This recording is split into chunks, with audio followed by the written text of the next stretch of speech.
আমরা এই জায়গায় খুব কষ্টে আছি বুঝলেন, আমরা বাড়ি ঘর সব চলে গেছে। তো বন্ধুরা, আজকের ভিডিওতে দেখানো হবে বন্যায় প্লাবিত মানুষদের বর্তমান কি অবস্থা, তারা কি অবস্থায় আছে।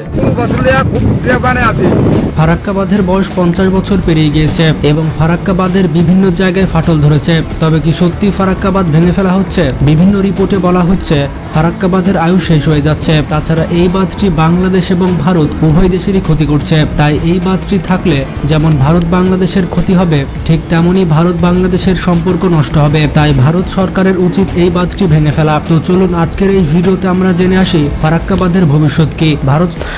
তো বন্ধুরা, আজকের ভিডিওতে দেখানো হবে ফারাক্কার বাঁধ আসলে কি ফাটল ধরছে নাকি এটা মিথ্যা কথা। আজকের ভিডিওতে এটা প্রমাণ করা হবে। সরকার এই বাঁধটি নিয়ে কি করবে তার আগে চ্যানেলে যারা নতুন রয়েছেন তারা এখনই সাবস্ক্রাইব করে ফেলুন। এটি হচ্ছে বিখ্যাত ফারাক্কা শহর। এই নামটি এতটাই বিখ্যাত যে ফারাক্কা মানেই বুঝে নিতে হয় ফারাক্কা বাঁধের কথা বলা হচ্ছে। বাংলাদেশের রাজশাহী সীমান্তের 16.5 কিলোমিটার দূরে ভারতের ফারাক্কা ব্যারেজ গঙ্গা নদীর উপরে নির্মিত। এই বাঁধের বয়স 50 বছর পেরিয়ে গিয়েছে।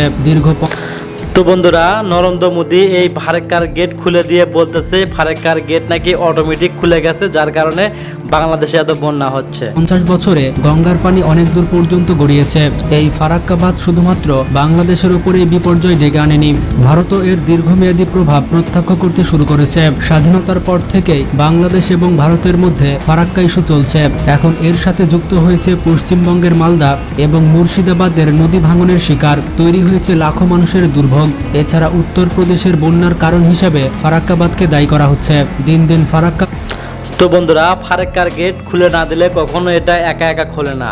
নরেন্দ্র মোদী পুরোটাই মিথ্যা কথা বলছে। সে বলেছে যে একা একাই নাকি ফারাক্কার গেট খুলে গেছে, এটা পুরোটাই মিথ্যা কথা।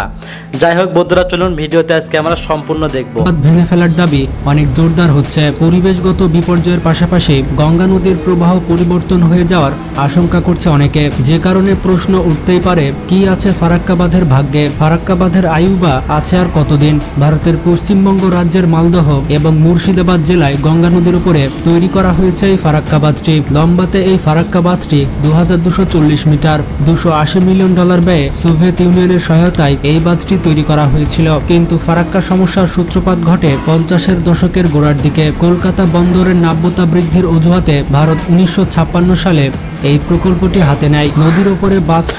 তো বন্ধুরা, অনেকেই জানে না বাংলাদেশের সব থেকে কোন জেলা বর্তমানে সব থেকে বেশি একদম খারাপ এবং কঠিন অবস্থায় আছে। সেটা হচ্ছে হলো ফেনী।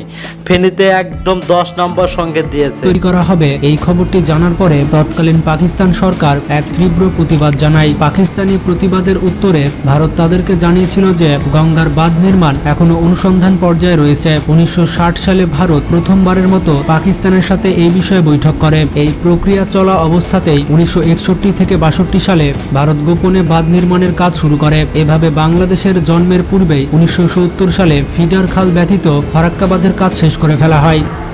তো বন্ধুরা, আপনারা ভিডিওতে কিন্তু দেখতেই পেলেন 1970 সালে এই ফারাক্কার গেট বাঁধার কাজ শেষ করা হয়। এরপর যখন বাংলাদেশ স্বাধীনতা লাভ করে তখন ভারত সিদ্ধান্ত গ্রহণ করে যে এই ফারাক্কা ব্যারেজ চালু করে দিবে। কিন্তু বঙ্গবন্ধু সরকারের অনুমতি ছাড়া এই ফারাক্কা বাঁধটি ভারত চালু করতে পারছিল না। এই ক্ষেত্রে ভারত একটি কৌশল করে। প্রথমে ফিডার ক্যানেলে পানি প্রবাহের মাধ্যমে তারা পরীক্ষামূলক চালুর কথা বলে। তারা বঙ্গবন্ধু সরকারকে বলেছিল শুধুমাত্র পরীক্ষা করার জন্য ফারাক্কা বাঁধ চালু করা হবে, যার কারণে বঙ্গবন্ধুর অনুমতি নিয়ে মাত্র 41 দিনের জন্য ফারাক্কা বাঁধ চালু করা হয়।